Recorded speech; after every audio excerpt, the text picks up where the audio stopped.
We have got our, yes, last speaker, Joe Wheeler. Joe Wheeler served in the 82nd Airborne in Afghanistan. He's a veteran and he is the co-founder of the Southern Resistance Coalition. The organization operates primarily, my understanding, in Anderson, Morgan, and Roane. They protest every single week for our democracy. Rain or shine, they're out there, um, which is incredible. I think we found out about y'all online because you're doing it regularly, right? You're showing up regularly. So we are so thankful to your service to our country and the sacrifices that you continue to make for our democracy. So y'all give Joe some virtual applause in the chat. Thanks for the warm welcome, Alex. Yeah, so like Alex said, we're out there every week. We are on our 44th week in Oak Ridge, rain or shine. It was 15 degrees one week. That one was a little less pleasant. But for the maybe 100 cars that saw us, they saw us and they got to read our signs because we're right at the red light. So it's probably the busiest intersection in Oak Ridge. If you're not familiar, it's the secret city where a lot of people think of us as a suburb of Knoxville. We're a small town, big town, small city, I guess. 50,000 people, nothing huge. One thing we started recently, actually, let me back up a little bit before I tell you that. One of the things that got us going, I was not involved in any way 46 weeks ago. And that's because the sky didn't seem like it was falling every day. Before that, Trump took office the second term, and it's just like, dude, come on. It's been crazy. But here we are. I'm getting out there. We started a protest. I think there were 9 of us, maybe 11 on the first week, and now we regularly have like 75 on our weekly protest. We've got 2,000 on our last No Kings, and now we've got another weekly protest in Lenore City. And it sounds like it might be a bit much doing weekly. And that's all I heard in the beginning was like, why are you all doing it every week? Like, you're just going to wear yourselves out. It's a marathon. It's not a sprint. It's like 2 hours a week I mean, it's pretty chill. Like, I don't know. That's just me. Maybe, I don't know. Everybody's different. So, we did it. We went against the people that had been doing this for a while, and we're like, we're going to do it every week. And since we've done that, we've built a community of awesome people. There's about 100 regulars that show up. Not everybody makes it every time, and everybody either knows each other's faces and talks about whatever's going on in each other's lives, might know each other's names. I'm horrible with names, so don't expect too much out of me. But it's just an awesome group of people, and we have a higher need of building community right now than we ever had before. Um, it's crazy. We need each other, and it's a great place to start. I mean, a weekly protest, you really get to know people and you see everybody's new sign and everybody showing it off each week. Like, yeah, can you believe this BS? And it's some real stuff. It's a good way to make friends and build that community. But it's not just that; it's also bringing visibility to the community as a whole.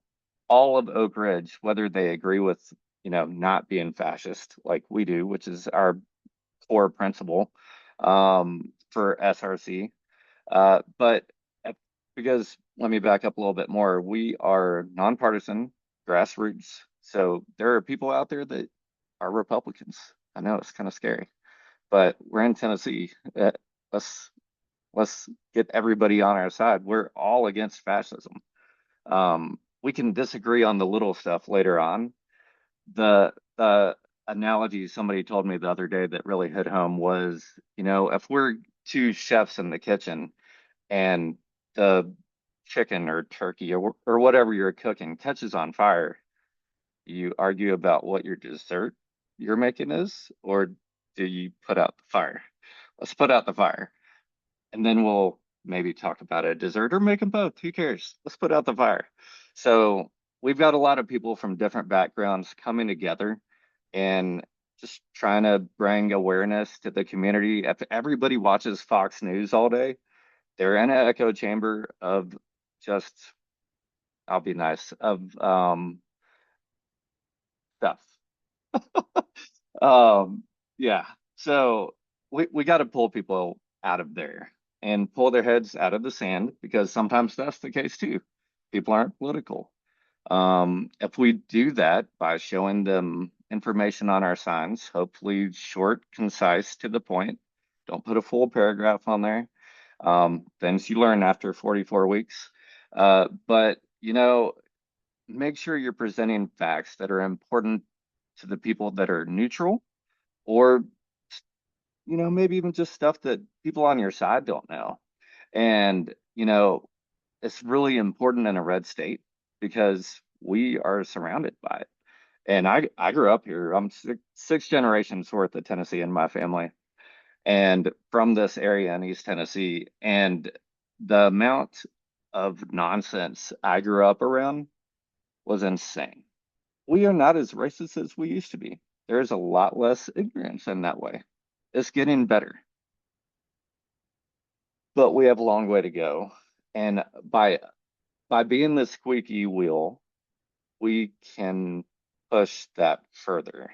We have to do that. And that's what a weekly protest does. We are being the squeaky wheel. Um, I can tell you this, and y'all probably agree, we're seeing a lot less red hats in this area.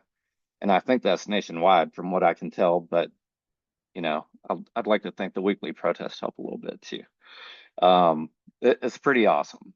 Um, I'm going to rattle on about the weekly protest because it's near and dear to my heart, but I have a second thing I want to talk about. Um, Before I do, though, for anybody who's thinking about making a bigger impact in your community, it's really easy to hang out with some friends on a sidewalk for 2 hours. Um, Start a protest. Well, contact me. Reach one of us, and we will help you figure out how to get that started. Be very happy to help you with that. I think it's made a big difference in Oak Ridge for sure, and now Lenore City too. We're 4 weeks into that, and there's a big immigrant community there, and the smiles on their faces when they drive by and see our signs written in Spanish is pretty phenomenal. Uh, Anyways, moving on to my next topic is mutual aid. We need to do more of it and be better at it. And one of the ways we can do it is building community.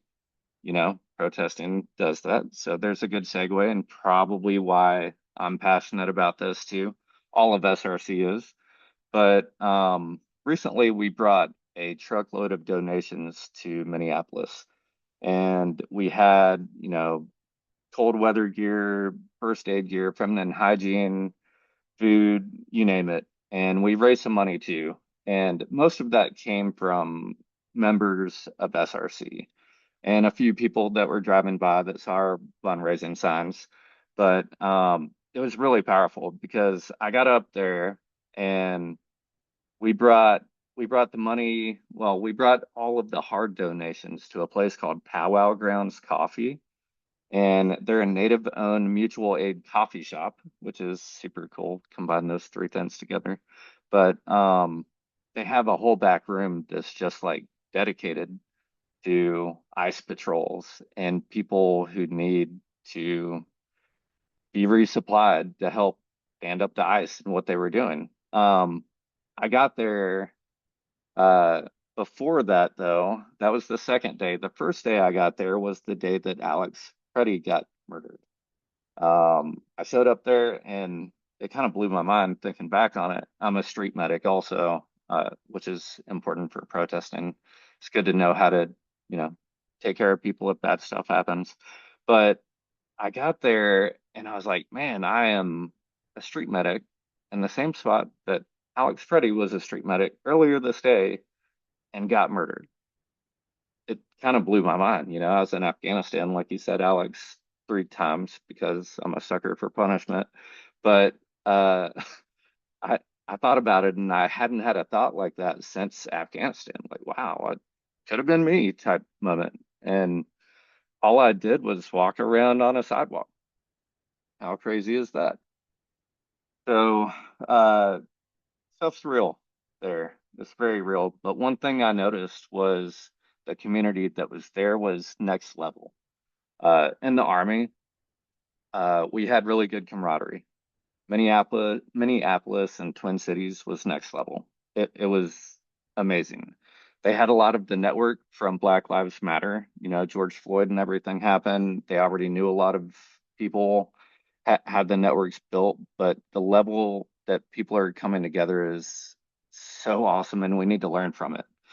I became a regular at the Whipple building, which is where you get to tell ICE agents how you feel about them. It's very therapeutic, and it's a good place to go if you go to Minneapolis. I highly five-star it, but go there and you'll meet some amazing people too that are protesting. One of which was a teacher in Minneapolis. I forget what school district she was at, but she told me that her and the rest of her faculty were all involved in some way in helping the community. And what she was doing specifically was taking in food that the community was buying and sending to her house.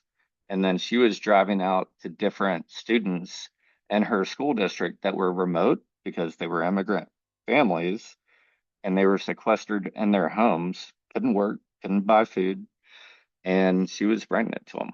And I was like, that's freaking amazing. You're doing it. And she's like, I'm just doing what everybody else is doing. And that really moved me. And I think that that should be a target for all of us to try to build up to that level with baby steps. You're not going to get to that level overnight, but the best way to win against this is to involve everybody. And if we're divided, we're weaker. If we come together, good luck, like we got this. And yeah, that's my lesson on mutual aid that I want to share with everyone. And I think I'll stop rambling now. I have no idea how long I took. I hand it back That's over. great. No, that's great. Thank you so much, Joe. Y'all thank Joe in the chat. I am just so thankful. That brings me a lot of hope. We have a couple of events coming up. Some big events. We have an Irish celebration on March 21st in Erin, Tennessee. Um, Reportedly there will be 10,000 people there. So big deal. And then we have our No Kings protest happening all over Tennessee on March 28th. So we would love to ask you to sign up to Canvas at an upcoming event. So this is passing out literature. We will have a call with you beforehand to walk you through any questions, to help give you a brief training. We'll get you a t-shirt and help you feel as prepared as you can. But in the ways that we are talking about all tonight, we need your help to amplify our campaign and what we are building here. So in the chat, I think Megan will add a form where you can sign up to Canvas if there is a local Kings in your town, or if there's if there's a No Kings happening nearby. We would love to get Jerri's name all across the state. So last No Kings, Jerri went to Memphis, and so she could only be in one spot. So this time, we really want to bring her campaign and her message all across the state. So you can sign up at the form in the chat, to Canvas at No Kings, or email that volunteer email if you can do the Irish celebration on March 21st. Um, And Alex, I wanted okay. to add at Yep. the Memphis event, and we're hoping at these upcoming No Kings Days that what we're going to be passing out is a two-sided flyer. And on one side, it talks a little bit about our campaign and what we're building. And on the other side, what we passed out in Memphis is a resource guide. So it's something that the people there, as we talked about protest and mutual aid, I thought this is great because that's exactly what we did there. We put on there immigrants, legal services, we put on food banks, like all kinds of different information on these resource guides that's what we'll be asking our volunteers to pass out. And we'll have one for West Tennessee, one for Middle Tennessee, one for East Tennessee. So wherever you are, you can get these pieces of literature and pass them out. And that way you're doing both things that Joe talked about, which is helping your community and amplifying our message at these protests. Awesome. Yes, thank you so much. So that form is in the chat. I've linked it there, and I've linked the email again if you want to volunteer at the other event. Also, if you know of events that we need to be at that maybe we can't physically be at, so Jerri's one person, right? I wish we could clone her. If anyone knows a guy, Same, a same. gal. That would be great, y'all. But the closest we can get to that is you canvassing at those events when we cannot physically be there. So if y'all know of events, please email me, alex@greenforgovernor.com. Let me know, and we can get some folks there like y'all. Okay, so we have walked through a lot of different calls to action. I will let you know that we will email this to you. We'll email you the recording of this. We will also post this on YouTube. So if you know somebody who could benefit from some of the information that these incredible folks shared, please share it with them.